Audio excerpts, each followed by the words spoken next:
Welcome to వి3 news లక్ష్యం సమాజహితం. ముందుగా paper ముచ్చట కార్యక్రమానికి స్వాగతం. మన ముందు నమస్తే తెలంగాణ పేపర్ ఉంది. నమస్తే తెలంగాణ పేపర్లోని వివరాలు ముచ్చట్లేంటో చూసుకుందాం. చూసినట్లయితే మొదటిగానే మనకి ఇచ్చారు, నాన్న బాటలో ప్రజాసేవకు నేను సిద్ధంగా ఉన్నాను అంటూ చెప్తూ ఉన్నారండి. ఇక నమస్తే తెలంగాణ ప్రత్యేక ఇంటర్వ్యూలో టీఆర్ఎస్ ఎమ్మెల్సీ అభ్యర్థి వాణిదేవి పంచుకున్నటువంటి విశేషాలు ఏంటో ఇప్పుడు మనం చూసుకుందాం. చూసినట్లయితే తెలంగాణ బిడ్డల్ని గౌరవించే క్రమంలోనే నాకు ఎమ్మెల్సీ టికెట్ వచ్చింది అంటూ కూడా చెప్తూ ఉన్నారు. అలాగే ఇచ్చారు అంటూ కూడా చెప్తున్నారు.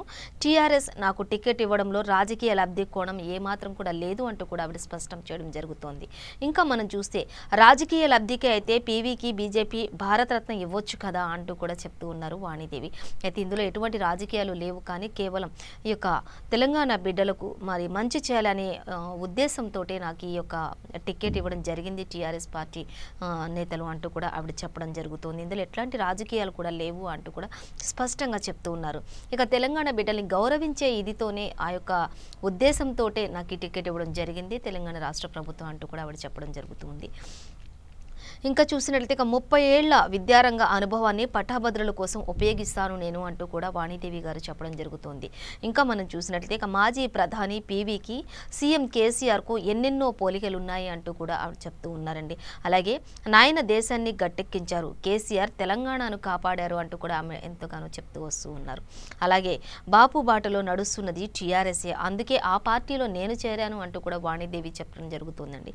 ఇంకా మనం చూసినట్లయితే నాయనకు జరిగిన అన్యాయాన్ని తెలుగు ప్రజలెన్నటికీ మరవలేరు అంటూ కూడా వాణిదేవి గారు స్పష్టం చేస్తూ ఉన్నారు. ఇక వారి తండ్రికి జరిగినటువంటి అన్యాయం ఈ తెలుగు ప్రజలు, ఈ గడ్డపై ఉన్న ప్రజలు ఎవరు కూడా ఎప్పటికీ మర్చిపోలేరు అంటూ కూడా ఆవిడ గుర్తు చేయడం జరుగుతుంది. ఇంకా చూసినట్లయితే సురభి వాణిదేవి ప్రొఫెసర్ 35 ఏళ్లుగా విద్యారంగంలో సేవలు అందిస్తూ ఉన్నారు అంటూ కూడా ఆవిడ గురించి చెప్పడం జరుగుతుంది.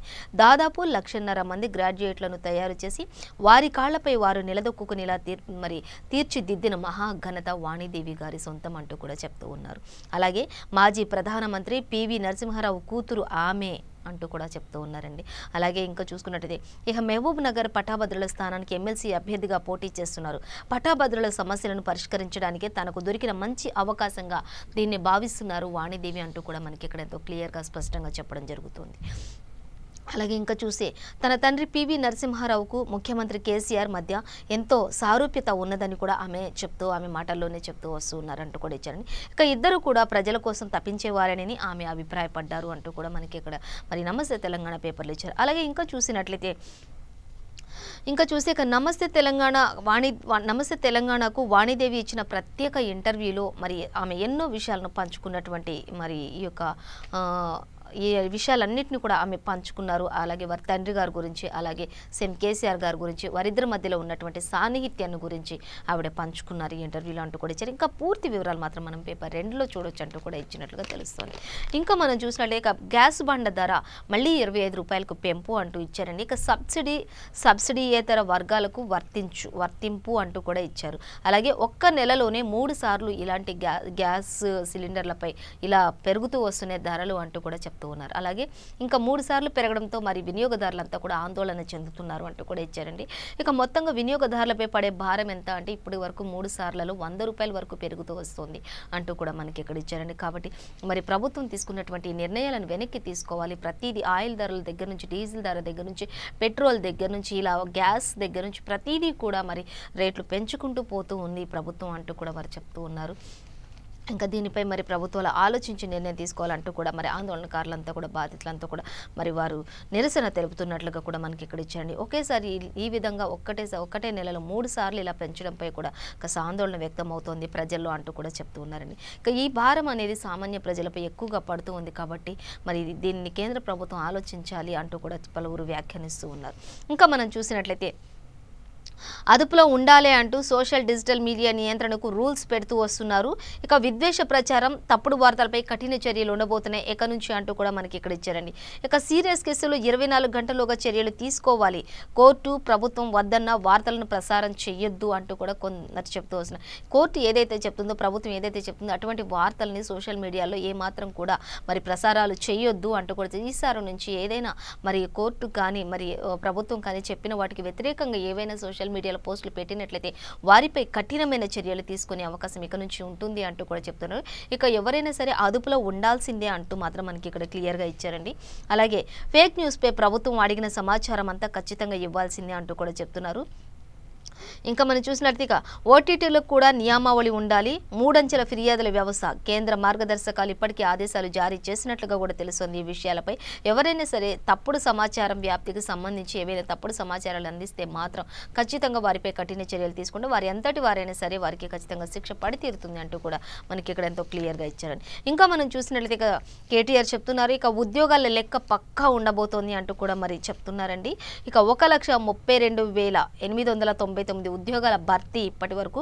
ఇక భాజపాకు చెప్తున్నాం చూసుకోండి, ఇవి ఇప్పటి వరకు పక్కాగా మేము ఇచ్చిన ఉద్యోగాల లెక్క అంటూ కూడా 1,32,899గా ఉన్నాయి అంటూ కూడా మరి భాజపాకి చెప్తున్నాం, మీరు చూసుకోండిగా అంటూ కూడా చెప్తున్నారు. ఇక విపక్షాల అసత్య ప్రచారంపై టీఆర్ఎస్ వర్కింగ్ ప్రెసిడెంట్ మరి కేటీఆర్ మరి బహిరంగ లేఖ కూడా రాసినట్లుగా తెలుస్తోంది.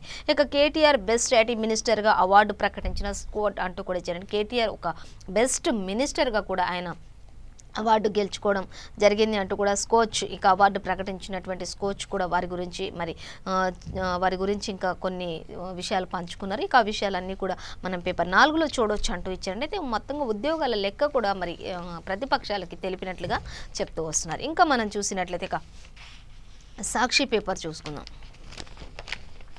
సాక్షి పేపర్ చూసినట్లయితే ఇక మొదటిగానే ఇచ్చారు, కాంగ్రెస్ అబద్ధాల కోరు పార్టీ అంటూ ప్రధాని మోడీ చెప్తూ వస్తున్నారండి. ఇక విభజించు, అబద్ధమాడు, పాలించు అనేది కాంగ్రెస్ పార్టీ విధానమని ప్రధాని మోదీ మరి నిప్పులు చెరిగారు అంటూ కూడా ఇచ్చారండి. అలాగే ఉత్తరాది దక్షిణాన అంటూ రాహుల్ గాంధీ ఇటీవల చేసిన వ్యాఖ్యలను ఆయన తప్పుపడుతూ మరి ఆయనపై నిప్పులు చెరుగుతూ మాట్లాడారు ఒక సభలో అంటూ కూడా ఇచ్చారు. ఇంకా చూస్తే అబద్ధాలు చెప్పి పాలించడం అనేది కాంగ్రెస్ యొక్క నైజం అంటూ కూడా ఆయన చెప్తూ వస్తున్నారండి ప్రధాని మోదీ. ఇక దేశంలో కాంగ్రెస్ సంస్కృతి అయిన మరి ఫ్యూడల్ వారసత్వ రాజకీయాలు ముగిసిపోయాయని అన్నారు ఆయన ప్రధాని మోదీ. ఇక అలాంటి వారసత్వాలన్నీ కూడా ఇప్పటికే ముగిసిపోయినాయి. ఇక కాంగ్రెస్కి మరి ఏమాత్రం కూడా మరి స్థానం లేదు ఎక్కడ కూడా అంటూ కూడా ఆయన చెప్తున్నారు. ఇంకా మనం చూస్తే ఇక అబద్ధాలు చెప్పడంలో కాంగ్రెస్ పార్టీలో బంగారు, వెండి, రజత పథక విజేతలుగా నిలుస్తారు అంటూ కూడా ఆయన అనేక వ్యాఖ్యలు జరుగుతూ మరి కాంగ్రెస్ పార్టీపై అలాగే రాహుల్ గాంధీపై వీరందరిపై కూడా ఆయన నిప్పులు చెరుగుతూ మరి ప్రసంగంలో మరి ఆయన చెప్పారు అంటూ కూడా గురువారం బహిరంగ సభలో ప్రధాని మోదీ చెప్పినటువంటి మాటలు అంటూ కూడా ఇక్కడ మనకి ఇచ్చారండి. పూర్తి వివరాలు పేపర్ 4లో మనం చూడవచ్చు. ఇంకా చూసినట్లయితే వ్యవస్థలన్నీ నాశనం అంటూ ఇచ్చారండి. ప్రభుత్వంపై ఉత్తమ్ ధ్వజమెత్తుతూ ఉన్నారు అంటూ కూడా తెలుస్తుంది. కాంగ్రెస్ పార్టీ నేత మరి వర్కింగ్ ప్రెసిడెంట్ అయినటువంటి ఉత్తమ్ కుమార్ రెడ్డి మరి వ్యవస్థలన్నీ కూడా నాశనం చేసేస్తున్నారు టీఆర్ఎస్ పార్టీ వాళ్ళు అంటూ మనకి ఇక్కడ ఇచ్చారు. ఇక చూసినట్లయితే టీఆర్ఎస్ ప్రభుత్వ వ్యవస్థలన్నీ సర్వనాశనం చేస్తోందని చెప్పేసి పిసిసి అధ్యక్షుడు ఉత్తమ్ కుమార్ రెడ్డి ఆరోపించారు అంటూ కూడా మనకి ఇక్కడ ఇచ్చారండి. అలాగే ఎమ్మెల్సీ ఎన్నికల ప్రచారంలో భాగంగా గురువారం మహబూబాబాద్, భద్రాద్రి కొత్తగూడెం, జిల్లెందులో జరిగిన సభలో ఆయన ఈ విధంగా మాట్లాడారు అంటూ కూడా మనకి సాక్షిలో ఇచ్చినట్లుగా తెలుస్తోంది. ఇంకా చూసినట్లయితే సీఎం కేసీఆర్ నుంచి టీఆర్ఎస్ గల్లీ కార్యకర్త వరకు ల్యాండ్స్ అండ్ మైన్స్ వెన్సెల్ పేరిట భారీగా దోచుకు తింటున్నారు అంటూ కూడా ఆయన మరి పిసిసి వర్కింగ్ ప్రెసిడెంట్ మరి ఆయన ఆరోపించినట్లుగా ఉత్తమ్ కుమార్ రెడ్డి ఆరోపించినట్లుగా తెలుస్తుంది. ఇక టీఆర్ఎస్ పై ఈయన ఇక్కడ నిప్పులు జరుగుతూ ఉన్నారు అంటూ తెలుస్తుంది. ఇక ఒకరిపై ఒకరు ప్రతి ఒక్కరు కూడా ప్రతిపక్షాలపై ఒకరిపై ఒకరు అధికార పార్టీలపై అందరూ కూడా ఒకరిపై ఒకరు మరి నిప్పులు చెరిగే విధంగా మరి మాట్లాడుతూ ఉన్నారు. ప్రతి సభలో కూడా ఒక పార్టీపై ఒకరు విమర్శించుకోవడమే జరుగుతూ ఉంది అంటూ కూడా మనకి ఇక్కడ ఇచ్చారండి. ఇంకా మనం చూస్తే తూటాలకు భయపడమంటూ సర్కార్పై బండి సంజయ్ ధ్వజమెత్తుతున్నారు అంటూ కూడా ఇక్కడ ఇచ్చారండి. అయితే ఆయన ఏమంటున్నారో చూద్దాం. ఇక రాష్ట్రంలో ప్రశ్నించే వారిపై పోలీసులతో దౌర్జన్యం చేస్తున్న కేసీఆర్ ప్రభుత్వం అంటూ ఇక్కడ బండి సంజయ్ కూడా మరి టీఆర్ఎస్ పార్టీని ఉద్దేశించి మాట్లాడుతున్నారు. ఇక తూటాలకు మేము భయపడమంటూ కూడా ఆయన చెప్తూ వస్తున్నారండి. అలాగే ఇంకా పైన చూస్తే వ్యవస్థలన్నీ నాశనం చేసేసారంటూ కాంగ్రెస్ నేతలు చెప్తూ ఉన్నారు. ఇక్కడ మరి బీజేపీ పార్టీ నేతలు చూసినట్లయితే అసలు మీ మాటలకు కానీ మీ తోటలకు కానీ ఎవరు భయపడరు, సర్కార్ మొత్తం కూడా నాశనం చేసేస్తుంది అంటూ కూడా ప్రజలందరినీ దోచుకు తింటున్నారు అంటూ కూడా బండి సంజయ్ మాట్లాడుతున్నారు. ఇక్కడ ఇంకా మనం వివరాలు చూసినట్లయితే ఇక ఏదైనా ప్రశ్నించే వారిపై మాత్రం పోలీసులతో దౌర్జన్యం చేస్తుంది టీఆర్ఎస్ ప్రభుత్వం అంటూ చెప్తున్నారండి బండి సంజయ్. అలాగే రాష్ట్ర బడ్జెట్లో లాఠీలు, జైళ్ల కోసం నిధులు కేటాయించుకోవాలని బీజేపీ రాష్ట్ర అధ్యక్షుడు బండి సంజయ్ ఎద్దేవా చేశారు. ఇక ప్రజా సమస్యలపై పోరాడుతున్న బీజేపీ కార్యకర్తలపై పోలీసులు కేసులు పెట్టడం, వారిని పోలీస్ స్టేషన్లకు తరలించడం అనేవి ఒక దుశ్చర్య అంటూ కూడా ఆయన చెప్తున్నారు. ఇక లాఠీలు జులిపిస్తున్నారని కూడా ఆరోపించారు చాలా దగ్గరలో మరి బీజేపీ పార్టీ కార్యకర్తలపై అంటూ కూడా ఆయన చెప్తూ ఉన్నారు. అలాగే ఇంకా చూసినట్లయితే ఇక సమస్యలపై తమ పోరాటం ఎప్పటికీ కూడా ఆగదు, ప్రజా సమస్యలే మా యొక్క ముఖ్య ఉద్దేశం అంటూ కూడా వారు చెప్తున్నారు. ప్రజలకు ఏ సమస్య లేకుండా చూడడమే మా లక్ష్యం అంటూ కూడా బీజేపీ నేతలు మాట్లాడుతున్నారు. అలాగే ఇంకా చూస్తే ఇక తూటాలకు భయపడమని ఎంతమందిని అరెస్టు చేసి జైలుకు పంపించినా కూడా భయపడేది లేదు అంటూ కూడా మరి బండి సంజయ్ మరి పక్క సమాచారాన్ని అందిస్తున్నారు. ఇక ఎంతమందిని మీరు అరెస్ట్ చేసి జైలుకు పంపించినా కూడా మేమెవరం కూడా వెనుదిరగం, మా పోరాటం ఎప్పటికీ కూడా ఆపము అంటూ మాత్రం వారు చెప్తూ ఉన్నారండి. ఇంకా మనం చూసినట్లయితే ఇక జిల్లా బాన్సువాడ పట్టణంలో గురువారం సాయంత్రం జరిగిన బహిరంగ సభలో బండి సంజయ్ చేసినటువంటి వ్యాఖ్యలు ఇవి అంటూ కూడా మనకి ఇక్కడ క్లియర్గా ఇచ్చారు. అయితే తూటాలకు భయపడి వెనక్కి తిరిగే టైపు మేము కాదు అంటూ బీజేపీ నేతలు మాట్లాడుతున్నారు అంటూ ఇక్కడ మనకి ఇక్కడ ఇచ్చారు.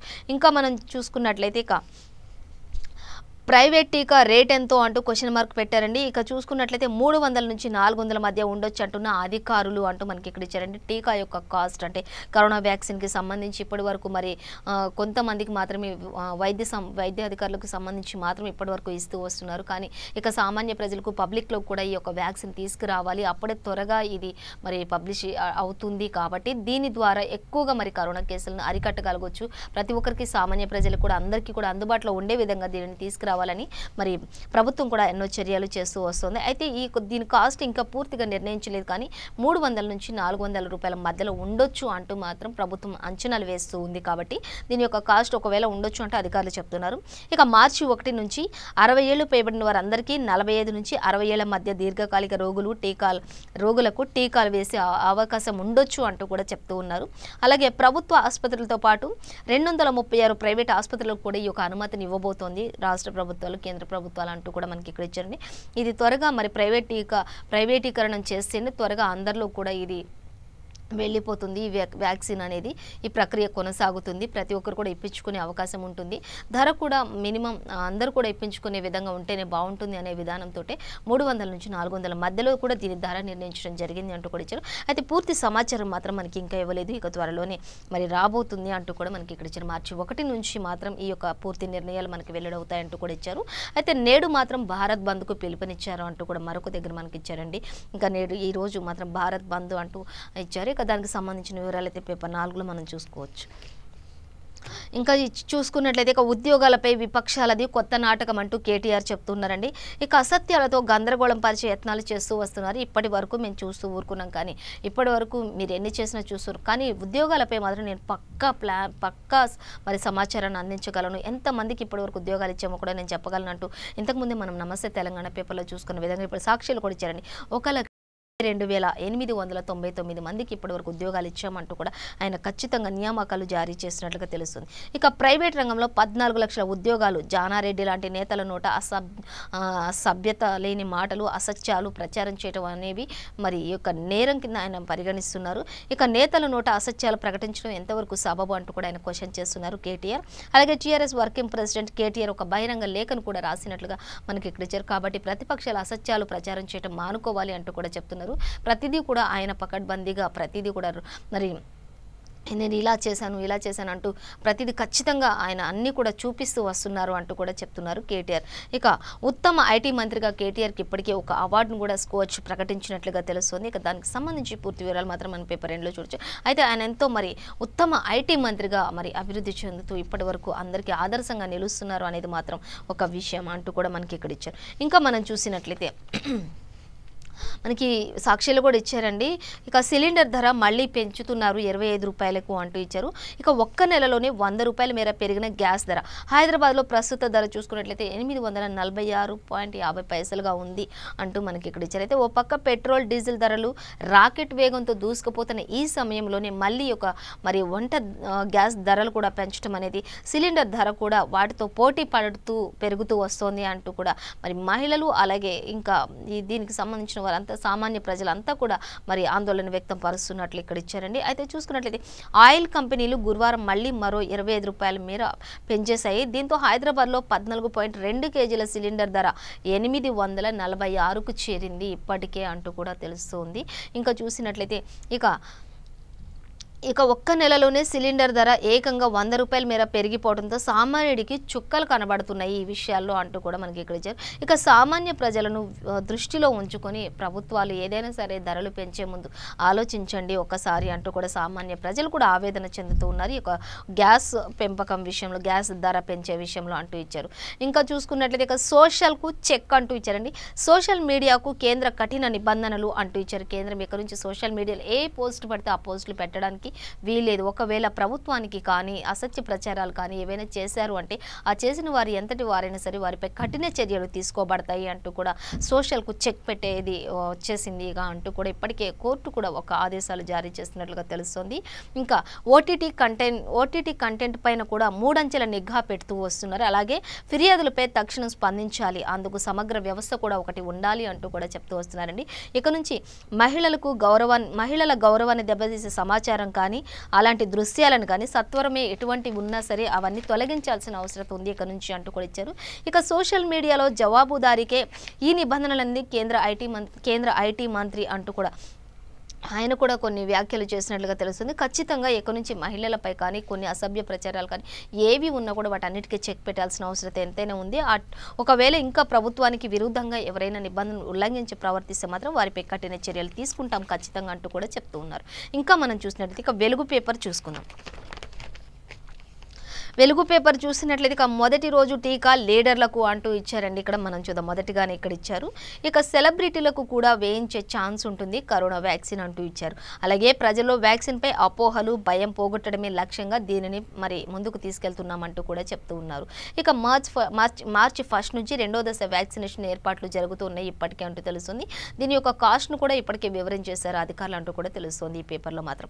ఇక అదే రోజు నుంచి రిజిస్ట్రేషన్ చేసుకునే అవకాశం కూడా ఉంటుంది. ఏ రోజైతే మనకి వ్యాక్సిన్ కావాలనుకుంటే ఆ రోజు రిజిస్ట్రేషన్ చేసుకున్న వారికి కూడా వ్యాక్సిన్ ఇచ్చే అవకాశంగా ఉంటుంది. ఇక్కడ నుంచి సెలబ్రిటీలకు కూడా ఈ వ్యాక్సిన్ ఇచ్చే అవకాశం ఉంటుంది. అయితే చాలా మందిలో దీనిపై అపోహలు ఉంటున్నాయి కాబట్టి చాలా మంది ఇది తీసుకుంటే కొన్ని సైడ్ ఎఫెక్ట్స్ ఉంటాయేమో, లేకపోతే దీని ద్వారా ఏదైనా ప్రమాదం పొంచి ఉందేమో అనే అనుమానాలు చాలా మందిలో ఉంటున్నాయి. కాబట్టి ఇప్పటి వరకు వైద్య రంగంలోనే ఇచ్చాం కాబట్టి ఇక్కడ నుంచి సామాన్య ప్రజలు ఇచ్చుకునే ముందుగా మరి సెలబ్రిటీలకు కూడా ఈ యొక్క వ్యాక్సిన్ ఇచ్చిన తర్వాత ప్రజల్లో కొంత అపోహను తొలగించవచ్చు అనే ఉద్దేశంతో ఇక లీడర్లకు సెలబ్రిటీలకు కూడా ఈ యొక్క వ్యాక్సిన్ ఇచ్చే అవకాశం మరి పెట్టినట్లుగా తెలుస్తుందండి. ఇక మరి రిజిస్ట్రేషన్ ఏ రోజు కావాలంటే ఆ రోజు కూడా చేసుకునే అవకాశం కూడా కల్పిస్తుంది రాష్ట్ర ప్రభుత్వం. ఇక రాష్ట్రానికి మరో 4 లక్షల డోసులు కూడా పంపింది ఇప్పటికే కేంద్రం అంటూ కూడా తెలుస్తుంది. మరి 4 లక్షల డోసులను కూడా ఇంకా పంపించడానికి సిద్ధంగా ఉంది కేంద్ర ప్రభుత్వం అంటూ కూడా మనకి వ్యాక్సిన్ గురించి ఇచ్చారండి. ఇక ప్రతి ఒక్కరి వ్యాక్సిన్ తీసుకోవడం వల్ల కరోనాని చాలా వరకు అరికట్టగలుగుతాం అంటూ మనకి ఇక్కడ ఎంతో క్లియర్గా ఇచ్చారు.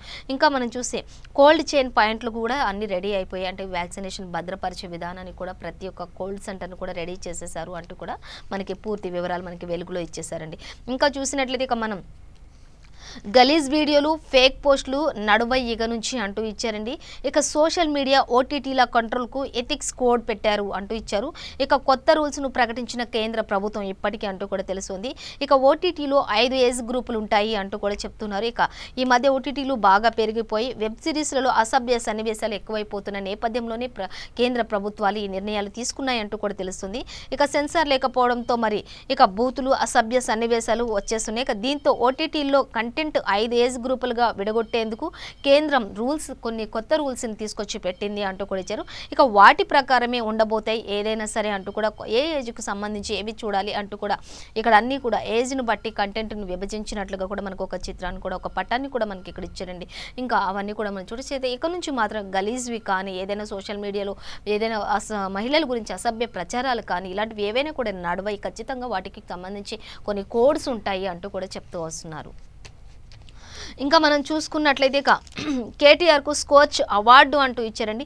మంత్రి కేటీఆర్కు స్కోచ్ బెస్ట్ వర్కింగ్ ప్రెసిడెంట్ అయినటువంటి ఐటీ మినిస్టర్ 2020 అవార్డు దక్కింది కేటీఆర్కు అంటూ చెప్తూ వస్తున్నారు. ఇంకా మనం చూసుకున్నట్లయితే ఇక రాష్ట్ర ప్రభుత్వానికి కూడా ఈ governance state of the year award లభించినట్లుగా తెలుస్తుంది. ఇక ఈ విషయాన్ని రాష్ట్ర ఐటీ మినిస్టర్ ట్విట్టర్లో ఒక ప్రకటన చేసినట్లుగా కూడా తెలుస్తుంది. ఇక కరోనా సమయంలో కూడా మెరుగైన సేవలు అందించినందుకు ఈ అవార్డు దక్కినట్లు పలువురు ప్రశంసలు ఇస్తున్నట్లుగా కూడా తెలుస్తుంది. ఈ అవార్డు అందుకే ఇచ్చారంటూ కూడా ఆ యొక్క స్కోచ్ సంస్థ కూడా పేర్కొంటున్నట్లుగా తెలుస్తుంది. కరోనా సమయంలో కూడా ఎక్కడ కూడా అలుపెరగని సాహసం చేస్తూ ప్రతి ఒక్కరి మధ్యలో తిరుగుతూ కేటీఆర్ ఎంతో సేవలు అందించారు అంటూ కూడా ఆయనకి ఈ యొక్క అవార్డు ఇవ్వడం ఆయన దక్కించుకోవడం ఎంతో గర్వంగా ఉంది అంటూ కూడా రాష్ట్ర ప్రభుత్వాలు అందరూ కూడా హర్షం వ్యక్తం చేస్తున్నట్లుగా మనకి ఇక్కడ ఇచ్చారు. ఇంకా మనం చూసినట్లయితే ఇక పంటలు చేతికొచ్చే కొనే దిక్కు లేకపాయ అంటూ ఇచ్చారండి. కంది పల్లి శనగ రైతుల పరేషాన్లో ఉన్నారు అంటూ ఇచ్చారు. ఇక కేంద్రం చెప్పినా కూడా కొనుగోళ్లు మరి షురూ చేయలేని మార్క్ ఫీడ్ అంటూ ఇచ్చారండి. కేంద్రం ఇప్పటికే మరి కొన్ని ఆదేశాలు పంపినప్పటికీ కూడా ఇంతవరకు ఎటువంటి ఎక్కడ కూడా ఏ సమాచారం కూడా మాకు లేదు, కొనే దిక్కే లేదు అంటూ కూడా మరి అలా కంది రైతు కావచ్చు, పల్లి రైతు కావచ్చు, శనగల రైతులు కావచ్చు, వీళ్ళంతా కూడా ఆందోళన వ్యక్తపరుస్తున్నట్లు తెలుస్తుంది. ఇక ఆరబోసిన ఆ యొక్క పంటనంతటిని కూడా చూపిస్తూ మనకి వారు దిక్కుతోచిన స్థితిలో ఉన్నటువంటి దృశ్యాలను మనకి ఇక్కడ చూపిస్తున్నారు. ఇంకా చూస్తే బయటనే మస్తు ధరకు కొంటున్నారని ఆఫీసర్లు నిర్లక్ష్య సమాధానం చెప్తున్నారు. ఆఫీసర్లు కూడా చాలా వరకు నిర్లక్ష్య సమాధానాలు ఇస్తున్నారు ఈ విషయాలు అంటూ కూడా మనకి ఇక్కడ ఇచ్చారండి. ఇక అగ్గువ సగ్గువకే కొంటున్న వ్యాపారులు, వాళ్ళకి అమ్మితే కాస్త పైసలు కూడా వస్తలేవంటున్న రైతులు. ఇక ఎవరికైనా కాస్త అక్కడ అటు ఇటు చూసి కొంతమంది ఎవరో వచ్చి కొంటున్నారు, కానీ అవి కూడా చాలా తక్కువ రేట్లకే కొంటున్నారు. దానివల్ల మేము పెట్టిన పెట్టుబడి కూడా మాకు రావట్లేదు అంటూ కూడా రైతులు ఆవేదన వ్యక్తపరుస్తున్నారని. ఇంకా మనం చూసుకున్నట్లయితే ఆంధ్రజ్యోతి పేపర్ చూసుకుందాం. ఆంధ్రజ్యోతి పేపర్ చూసుకున్నట్లయితే ఇక మొదటిగానే ఇచ్చారండి, రెవెన్యూ వివాదాలకు 20 రోజుల్లోనే పరిష్కారమా అంటూ క్వశ్చన్ చేస్తున్నారు. ఇక విస్మయం వ్యక్తం చేసిన హైకోర్టు, సహజ న్యాయ సూత్రాలకు విరుద్ధం అంటూ ఇచ్చారు. ఇక వైరి పక్షాల వాదనలైనా వినరా అంటూ కూడా చెప్తున్నారు. ఎలా పరిష్కరిస్తారో తెలుసుకోవాలని ఉంది అంటూ కూడా మరికొందరు వ్యాఖ్యానిస్తున్నారు. ఇక రెవెన్యూ ట్రైబ్యునల్ ప్రభుత్వ వివరణ కోరిన న్యాయస్థానం, దారులు లేని ధరణి అంటూ ఇచ్చారండి. పోర్టల్లో గ్రీవన్స్ ల్యాండ్ మెటర్స్కు తాళం వేశారు. ఇక అర్హత చూస్తే అర్ధాంతరంగా 2 ఆప్షన్లు తొలగించారు ధరణిలో అంటూ కూడా ఇచ్చారు. ఇంకా చూస్తే 2 రోజుల్లో ధరణిపై కలెక్టర్లతో సీఎం కాన్ఫరెన్స్ కూడా ఉండబోతోంది. ఇక ఈ విషయాలన్నిటిపై ఆయన చర్చించనున్నారు అంటూ కూడా మనకి మరి ఆంధ్రజ్యోతిలో ఇచ్చారు. అయితే 2 రోజుల్లోనే ధరణిపై మరి ఒక 2 ఆప్షన్స్ కూడా తొలగించినట్లుగా తెలుస్తోంది. ఇంకా మనం చూస్తే మ్యూటేషన్లు, ట్రైబ్యునల్, ఎన్ఆర్ఐ పాస్ పుస్తకాలపై సమీక్ష సమావేశం కూడా చేయనున్నారు సీఎం కేసీఆర్ అంటూ మనకి ఇక్కడ ఇచ్చారు. ఇక 7 రోజులు జిల్లాలో ద్విసభ్య కమిటీ పర్యటన ఉండబోతోంది. కలెక్టర్ల కాన్ఫరెన్స్ లో కమిటీ నివేదిక కీలకంగా ఉంది ఇప్పటికే అంటూ కూడా మనకి ఇక్కడ ఇచ్చేసారండి. అయితే మొత్తంగా రెవెన్యూ వివాదాలకు మాత్రం 20 రోజుల్లోనే పరిష్కారం చేస్తారా అనే దానికి ఒక వివరణ. ఇంకా 2 రోజుల్లో మరి కలెక్టర్లతో సీఎం కాన్ఫరెన్స్ పెట్టుకున్న తర్వాత ఆ తర్వాత వెల్లడిస్తారు అనేది మనకి ఇక్కడ క్లియర్గా ఇచ్చేశారు. ఇంకా చూసినట్లయితే సోషల్ డిజిటల్ మీడియాకు కేంద్రం లక్ష్మణ రేఖలు విధించింది అంటూ ఇచ్చారు.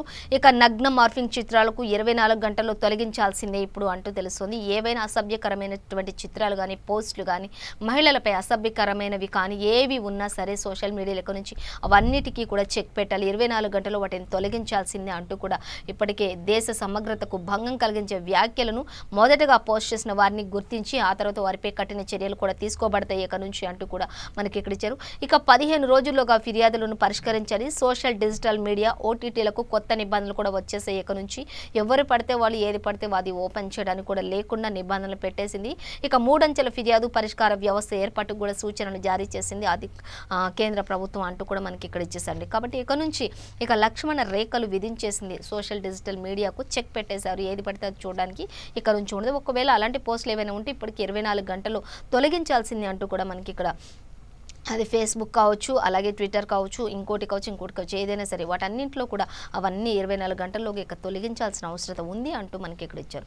ఇంకా మనం చూస్తే ఇక భారత్ పాకిస్తాన్ శాంతి బాట అంటూ ఇచ్చారని చూద్దాం ఆ వివరాలు. ఇక సయోధ్య దిశగా భారత్ పాక్ అనూహ్యంగా చర్చలు జరుపుతోంది.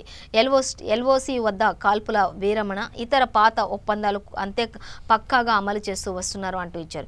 ఇక ఇరు దేశాల డీజీఎంఓల భేటీ కూడా జరుగుతుంది అంటూ ఇచ్చారు. ఇంకా చూసుకున్నట్లయితే సంయుక్త ప్రకటన విడుదల చేశారు వీరిద్దరు భేటీ అనంతరం అంటూ కూడా తెలుస్తుంది. ఇంకా చూస్తే అజిత్ దోబాల్ చొరవతోని పాక్ ఎన్ఎస్ఏతో తెర వెనుక ఒక చర్చ జరుగుతూ వస్తుంది అంటూ ఇచ్చారు. ఇక స్వాగతించిన జమ్మూ కాశ్మీర్ పార్టీలు, హురియాత్ సంస్థ అంటూ కూడా తెలుస్తుంది. ఇక భారత్కి ఇటు పాకిస్తాన్కి శాంతి బాట విధంగా వారు కొంత ప్లాన్ చేసుకుంటూ ఉన్నారు. ఇక వారు ఇద్దరు కూడా భేటీ అయిన తర్వాత కొన్ని నిర్ణయాలు తీసుకున్నారు. ఇక ఈ పార్టీలని జమ్మూ కాశ్మీర్ కూడా స్వాగతించినట్లుగా తెలుస్తుంది. పార్టీలు, హురియాత్ సంస్థ కూడా దీనికి సహకరిస్తున్నట్లుగా మనకి ఇక్కడ ఇచ్చినట్లు తెలుస్తుంది. ఇంకా మనం చూస్తే ఇక 229 మంది విద్యార్థులకు కరోనా పాజిటివ్గా నమోదైంది అంటూ కరోనా సెకండ్ వేవ్ గురించి కూడా మనకి ఇక్కడ ఇచ్చారండి. ఆంధ్రజ్యోతి పేపర్లో మనం చూడొచ్చు. ఇక 4 పాఠశాల సిబ్బందికి పాజిటివ్ వచ్చినట్లుగా తెలుస్తుంది. ఇక మహారాష్ట్ర వాషిం జిల్లా హాస్టల్లో జరిగినటువంటి ఘటన ఇది అంటూ కూడా ఇచ్చారు. ఇంకా చూస్తే దేశంలో 16,738 కొత్త కేసులు మళ్ళీ నమోదైనట్లుగా తెలుస్తుంది.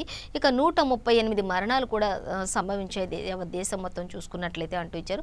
ఇక తాజా పాజిటివ్లలో సగానికి పైగా మహారాష్ట్రనే ఉన్నట్లుగా తెలుస్తుంది. మహారాష్ట్రలోని కేసుల సంఖ్య ఎక్కువగా పెరుగుతూ వస్తున్నాయి. అలాగే మరణాల సంఖ్య కూడా మహారాష్ట్రలోనే ఎక్కువగా ఉన్నట్లుగా మనకి ఇక్కడ వెల్లడిస్తున్నారండి. కాబట్టి ఇంకా ఈ కరోనా అనేది ఇంకా విజృంభిస్తూ ఉంది. కాబట్టి ప్రతి ఒక్కరూ తగిన జాగ్రత్తలు తీసుకుంటూనే ఉండాలి అంటూ కూడా మనకి ఇక్కడ అధికారులు సూచిస్తున్నారు.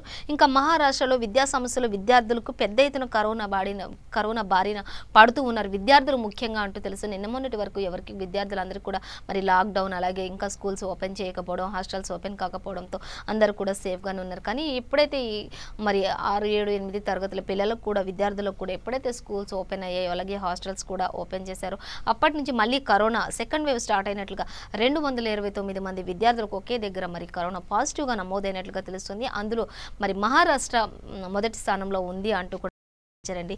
అలాగే దేశం మొత్తంలో చూసుకుంటే మళ్ళీ 139 మరణాలు కూడా సంభవిస్తున్నాయి అంటూ తగ్గుముఖం పట్టిన తర్వాత మళ్ళీ ఈ సడలింపులు ఇచ్చినాకనే ఇవి ఇలా పెరుగుతూ వస్తున్నాయి అంటూ కూడా మనకి ఇక్కడ ఇచ్చారు. కాబట్టి ఇంకా చూస్తే కరోనా బులెటిన్లు కొనసాగించండి అంటూ కూడా చెప్తూ ఉన్నారండి. ఇక రోజువారీ వివరాలను కూడా ఎప్పటికప్పుడు వివరించండి, కరోనాపై ప్రజలకు అవగాహన కల్పించండి, కరోనాపై ప్రత్యేక బులెటిన్లు కూడా ఎప్పటికప్పుడు రిలీజ్ చేయండి, కొనసాగించండి అంటూ కూడా మరి రోజువారీ వివరాలను కూడా ఎప్పటికప్పుడు వివరించినట్టు టీకా కేంద్రాల సమాచారం కూడా వెబ్లో పెట్టండి అంటూ కూడా నెట్లలో పెట్టండి అంటూ కూడా కేంద్ర ప్రభుత్వాల ఆదేశాలు జారీ చేస్తున్నాయి. ఇక ప్రింట్ ఎలక్ట్రానిక్ మీడియాలో కూడా ప్రచారం చేయండి. సర్కార్కు హైకోర్టు కూడా ఒక ఆదేశం జారీ చేసినట్లుగా మనకి ఇక్కడ ఇచ్చారు. కరోనాపై నిర్లక్ష్యం ఏమాత్రం వద్దు, ప్రతి ఒక్కరికి తెలిసే విధంగా అన్నిట్లలో కూడా ఈ కరోనా పోస్టులు పెట్టండి, కరోనా బులెటిన్లు కూడా విడుదల చేయండి అంటూ కొనసాగించండి అంటూ కూడా మనకి ఇక్కడ ఇచ్చారండి. ఇక నచ్చిన సెంటర్లో టీకా వేయించుకునే అవకాశం కూడా త్వరలోనే కల్పిస్తుంది. ఒకటిన స్పాట్ రిజిస్ట్రేషన్ అదే రోజు వ్యాక్సిన్ కూడా ఇచ్చే అవకాశం ఉంటుంది. మార్చి 1 నుంచి ఇది కొనసాగబోతోంది అంటూ కూడా మనకి ప్రతి పేపర్లో కూడా ఇచ్చారండి. అలాగే ఇక్కడ కూడా మనకి ఆంధ్రజ్యోతిలో కూడా ఇచ్చారు. అయితే ఏ రోజైతే మనం రిజిస్ట్రేషన్ చేసుకుంటామో ఆ రోజే వ్యాక్సిన్ తీసుకునే అవకాశం కూడా కల్పిస్తున్నారు. ఈ యొక్క ప్రక్రియ మాత్రం మార్చి 1 నుంచి స్టార్ట్ అవబోతోంది అంటూ కూడా మనకి ప్రతి దానిలో ఇచ్చారు. ఇక కొండపాక పాఠశాలలో కరోనా కలకలం రేపుతూ ఉంది. అలాగే 26 మందికి పైగా వైరస్ లక్షణాలు ఉన్నాయి ఆ యొక్క విద్యార్థులలో అంటూ ఆ పాఠశాలలో 26 మందికి పైగా ఈ లక్షణాలు కనిపిస్తూ ఉన్నాయి. కాబట్టి మరి విద్యార్థుల పట్ల కూడా అప్రమత్తంగా ఉండాలి అంటూ ప్రభుత్వ అధికారులు ఇప్పటికే ఆదేశాలు జారీ చేస్తూ ఉన్నారు. ఇంకా మనం చూసినట్లయితే ఇక కేటీఆర్ మాట్లాడుతూ ఉత్తమ ఐటీ మంత్రిగా కేటీఆర్ మరి దక్కించుకున్నారు. ఇక ఈ గవర్నెన్స్లో కూడా తెలంగాణ టాప్లో ఉన్నట్లుగా కూడా ఆయన ఒక గౌరవప్రదమైనటువంటి అవార్డుని గెలుచుకున్నారు, ఆయన దక్కించుకున్నారు అనేది కూడా మనకి ఇక్కడ ఇచ్చారు. ఇంకా మనం చూసి 1.32 లక్షల ఉద్యోగాలను కూడా భర్తీ చేశామంటూ కేటీఆర్ స్పష్టంగా చెప్తూ ఉన్నారు అంటూ కూడా మనకి ఇక్కడ ఇచ్చారండి. ఇంకా శాఖల వారీగా వివరాలను ప్రజల ముందు పెట్టా, అనుమానం ఉంటే ఆయా శాఖల్లో ధృవీకరించుకోవచ్చు అంటూ కూడా అధికారులకు సవాల్ విసురుతున్నారు కేటీఆర్ అంటూ మనకి ఇక్కడ ఇచ్చారండి. ఇంకా మనం చూస్తే యువతను గందరగోళం పెడుతున్నటువంటి విపక్షాలు అటువంటి అసత్య ప్రచారాలన్నింటినీ మానుకోండి అంటూ కూడా కేటీఆర్ చెప్తూ వస్తున్నారు. ఇక కాంగ్రెస్ ఎన్ని ఉద్యోగాలు ఇచ్చిందో జానా చెప్పాలి అంటూ కేటీఆర్ జానా కూడా ఒక సవాల్ విసిరినట్లుగా మనకి ఇక్కడ ఇచ్చారు ఆంధ్రజ్యోతిలో. ఇంకా చూసినట్లయితే ఇక శాఖల వారీగా భర్తీ చేసిన పోస్టుల వివరాలు కూడా ఇంకా వెల్లడించండి అంటూ కూడా మరి ఈయన మరి కేటీఆర్ వెల్లడించారు. ఇంకా మీరు ఇంతకుముందు ఏం చేశారు అవి కూడా మీరు వెల్లడించాలి అంటూ కూడా కేటీఆర్ చెప్తూ వస్తున్నారు. అయితే ఇంకా మనం చూసినట్లయితే ఇక నేడు భారత్ బంద్కు పిలుపునిచ్చారు అంటూ తెలుస్తోందండి. అఖిల భారత ట్రేడర్ల సమాఖ్య పిలుపు, పెరిగిన పెట్రోల్ ధరలు, అలాగే గ్యాస్, అలాగే జీఎస్టీ సమస్యలకు నిరసనగా ఈ బంద్ మరి ప్రధాన సంఘాలు 2 ప్రధాన సంఘాలు అయితే ఈ బంద్కు దూరంగా ఉన్నాయి. అయినప్పటికీ కూడా భారత్ బంద్కు పెరిగిన ధరల విషయంలో కావచ్చు, ఎల్ఆర్ఎస్ విషయంలో కావచ్చు, జీఎస్టీ విషయంలో కావచ్చు, ఈ సమస్యలన్నింటికీ ఒకేసారిగా భారత్ బంద్కి పిలుపునిస్తున్నారు అంటూ కూడా మనకి ఇక్కడ ఇచ్చారు.